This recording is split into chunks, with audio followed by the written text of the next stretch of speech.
Hello, dear listeners, and welcome to the Pontani Pages. I'm your hostess, Angie Pontani, speaking to you from scenic Brooklyn, New York. And today we have a Brooklyn legend in the studio with us. He's the man who puts the fizz in my glass and a smile on my lips. None other than the renowned seltzer man, Eli Miller. Eli's been delivering beverages around New York, and specifically seltzer, for close to 50 years, and he's one of the last brave souls to be carrying on the tradition of fresh carbonated water delivery. And as many customers, like myself, who look at seltzer as the elixir of life, are not just customers, we're super fans. Eli, I'm so happy you could be here. Welcome to the Pontani Pages. I'm glad to be here and glad to answer all your questions. Oh, good, because I've got some good questions for you. So first of all, for our listeners outside of New York City, we might have to explain a little bit of something. So you know me, I travel all over the place as a performer, and more often than not, I'm in a place that doesn't even have seltzer, or they'll give me a weird look when I order just a glass of seltzer. So can we start with you telling everybody, what is it that makes carbonated water so special, and especially here in New York? Well, seltzer has more bubbles in it than a bottle of Dom Perignon. It is the champagne of poor man. I like that. The poor man champagne. And it has bubbles that are zesty and sparkling, and it just trickles your throat, and it's thrilling to drink. And what's extra special about your seltzer? Well, my seltzer has no salt, sugar, or cyclaments, no artificial flavors. Sweet music to the palates of the health conscious. And it's also extra special because you deliver it, and that's always a sunny day. I'm the man. Every time you come to my legend. house, it's a special day. Everyone gets so excited. Everybody knows Eli, the legendary seltzer man. It's true. And now, do you think one of the things that also makes your seltzer so fabulous is the fantastic glass jars, dispensers that it comes in? When I deliver seltzer, it's not just the seltzer; it's Eli. Yes, well, I know that. I am really the person that they love to meet. I'm like a member of their family. They love meeting with me and talking to me, and it's like coming to another family. And you're carrying these giant crates, these wooden crates. These crates are heavy. And the glasses that the seltzer comes in are really thick. Yeah, hand-blown glass. And that adds to the flavor, or not the flavor, but just they get so cold in the refrigerator in that giant, thick glass bottle. I think that makes it even more Those amazing. are antique bottles. They came from the Skoda Works in Czechoslovakia in 1936. They're antiques. They're hand-blown glass, genuine pewter heads. And they're just beautiful bottles. Sometimes I'm lucky and I'll get like a bottle that has like a showgirl etched on it, or Well, you don't need that. You're a showgirl. I yourself. know, but I always like to see other showgirls, even if they're just on glass bottles. Well, I prefer to look at you thank you, Eli. than look at a glass bottle. So, do you think seltzer has any medicinal positives? Do you think it's extra good for you? It's a sparkling drink, very clear, crystal clear, no salt, and it livens you up. Is it sacrilegious? It's kind of the bubbles of life. Is it sacrilegious to flavor your seltzer? Is it wrong? You can do that. You can make egg creams. You put vanilla syrup in there, chocolate syrup in there, different flavored syrups, cherry, raspberry. But I love to drink it straight. I do. I'm addicted and to your most of seltzer. my customers love to drink it straight. I drink it straight. It's the first thing I do every morning. I just like to have a nice glass of cold seltzer before I do anything else, and it just kind of snaps me up. Well, now I know why you're so sparkling and effervescent. It's because of you, Eli. So becoming a seltzer man, it's not an ordinary job. How did you get started in the biz of the fizz? Well, in 1960, I had a job in Wall Street working as a dividend clerk. I wasn't happy with that. I wasn't making that much money. And I wanted to be a salesperson for the brokerage house, but they told me to wait. And I kept waiting, and nothing happened. So I decided to take matters into my own hands, and I decided I have to have a little business of my own.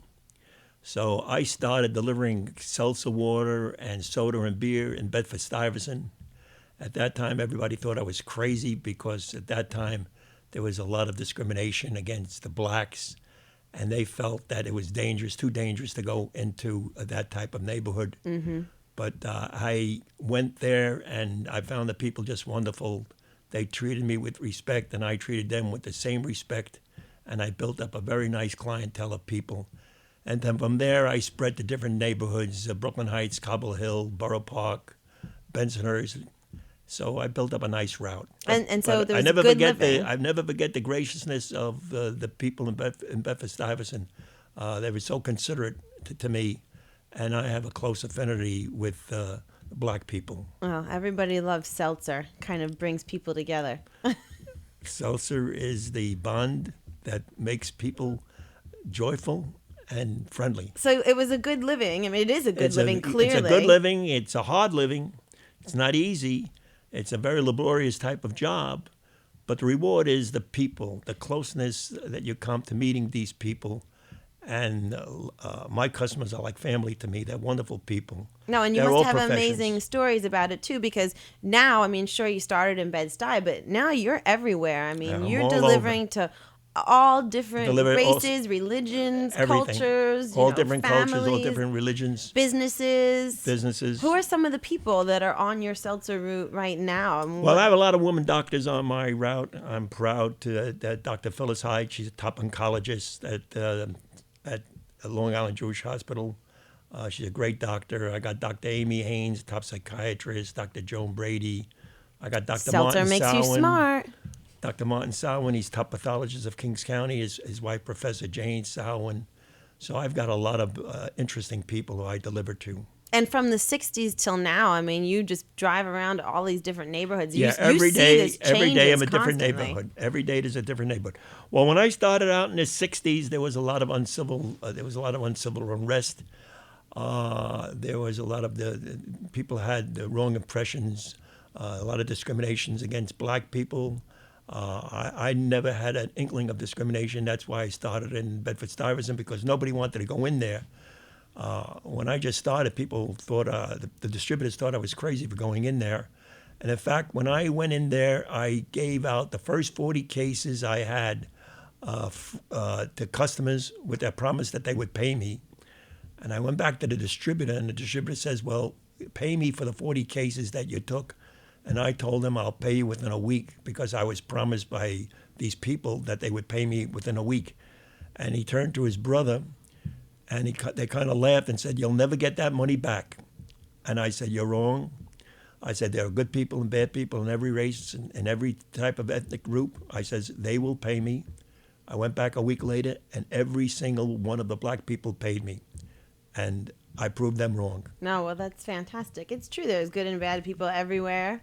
And, That's right. And did you feel like as time has gone on, the demographic has changed? The demographic has changed in every single neighborhood. The mobility has changed. I know. I moved in Bensonhurst in about 1977. I moved in. It was primarily an Italian Jewish neighborhood, and now it's dominantly Russian and Chinese. Mm-hmm. So, See, when I think of seltzer, I really think of it almost as like a Jewish thing, you know. And I know some old school Italians too. A but lot of it's customers everybody. today are young people. They love the fizz. Now, the fizz is amazing, and it rivals anything that you could buy in a store. I say to somebody, you haven't even had seltzer until you've had it out of the glass bottles. Well, you got the real 60. deal. There's 60 to 80 pounds per square inch of pressure in every single bottle. Wow, that's pretty out of compared control. to the 5 pounds in a can, 5 pounds of pressure in a can. So how does this happen? Where does the magic happen? How does the whole seltzer process there is take one place? shop left in all of New York, and that's in Canarsie, the Gumberg Seltzer Works. And there's only 5 people left in the entire business, and that's where we go to get our seltzer. So every morning you go out there? Well, I don't work every morning. I go out there maybe twice a week, and most of the other fellows also go about 2-3 times a week. So I slow down a lot. I'm not working complete days anymore because of my age. Mm-hmm. I'm going to be 79 in June, so I don't work complete days anymore. So I work a few hours each day. And that's sufficient just for me to get out and keep myself busy. Yeah, absolutely. And I'm sure everyone looks forward to seeing you coming around on their route, you know. So among the other delivery men, there's only 5 of them, right? That's right. And so one does Manhattan, one does up in Westchester, one does the Bronx, one does Queens. And no one is really taking on more clients at this point. Well, most of them are elderly people, and young people don't want to do this type of work because it's strenuous, it's hard work. I don't climb stairs. I used to climb 2, 3 flights of stairs anymore. I just leave the case of seltzer on the first floor. Those seltzer cases are so heavy. Yeah, I can't yeah, carry they're about them. 70 pounds, and they're quite heavy. And so when you retire, do you have any plans of retiring your seltzer delivery? Well, I haven't come to that point yet. I'm thinking about it. No, Eli, what will happen? Do you have anyone in your family legacy who's ready to step into your shoes? No, they're all professionals. You're a professional. They're academics. There's a computer age. They're doctors and pharmacists. My nephews and nieces, pharmacists, doctors. They're consultants in business. They're all highly educated, going to Ivy League schools. But clearly there's enough interest in seltzer, and people want their seltzer now. So it's enough to keep this factory open. Hopefully, there'll be some young people who want to do this work.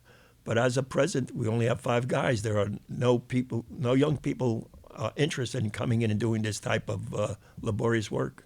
Well, you are such an icon in Brooklyn that there was even a children's book written about you. That's right. Which my nephews have an autographed copy of. But how did that come about? Well, I've got this customer, Ken Rush. He's an art teacher over at Packers. His wife is the librarian.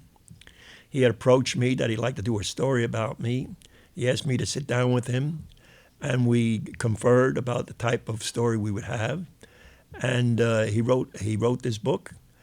And the beautiful paintings that he made in this book.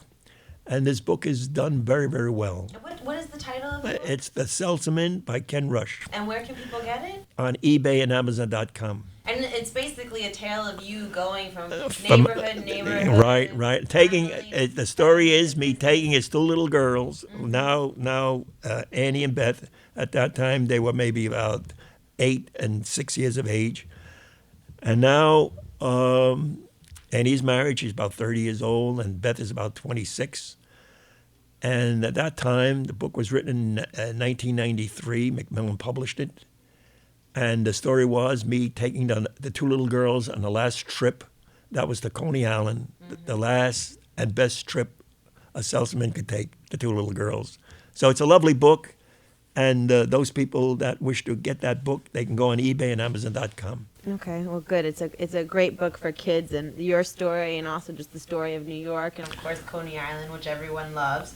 So what do you think the future of the seltzer business is? Do you feel like you're losing clients? Or? No, there are many people out there that want seltzer delivery. The only unfortunate part is there is not enough bottles. Mm-hmm. There's a shortage. They stopped making those bottles in 1936. Really? So there are a limited amount of bottles around, and so you have to be very selective in your customers. If the customer, after a period, let's say of over 2 months, doesn't finish a case of seltzer, you have to explain to them that it's a matter of economics, that the bottles are lying dormant. They're not using the bottles. You're going to have to you have to stop unless you continue taking the seltzer in a 2-month period.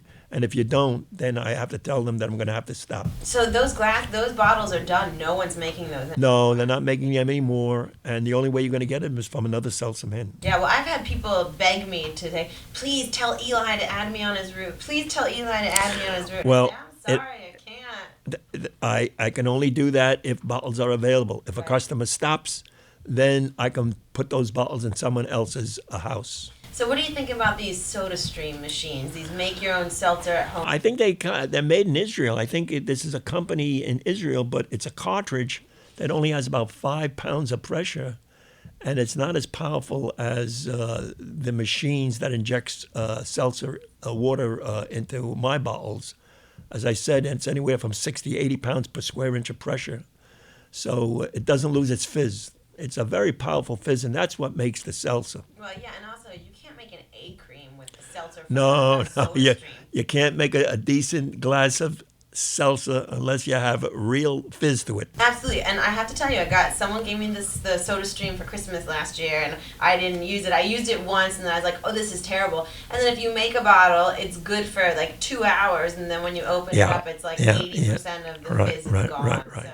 A bottle of seltzer, has more bubbles in it than a bottle of Dom Perignon. Yeah, well, and it doesn't give you a hangover either. It makes you feel better, not worse. As I said, it's the poor man's champagne. Seltzer is the poor man's champagne. So, no retirement for you, Eli. No, I'm like Old Man River. I just keep going and going and going until Gabriel will blow his horn. And you're not going to lose your fizz. Nope, I hope not. Well, Eli, thank you so much for taking time out of your delivery day to come down to the Pontani Pages and answer my questions. It's been a pleasure coming here and seeing you again, Angie. It's always a pleasure. You're a beautiful lady, and it's always a pleasure being in your company. Oh, Eli, thank you so much. You make me blush. Well, this is Angie Pontani signing off. And if you would like to be one of the lucky few who can try some of Eli's seltzer, you can visit us at pontanipages.wordpress.com for more information. Or you could email the show at thepontanipages@gmail.com. And maybe, if you're lucky, we will give you the contact information of where you can try some of your own fabulous seltzer, courtesy of Eli Miller. Thank you, dear listeners, and we'll see you next time, or hear you next time, on the Pontani Pages. Raise your glass in the air, 'cause this might just be an all-night affair. Got you, baby.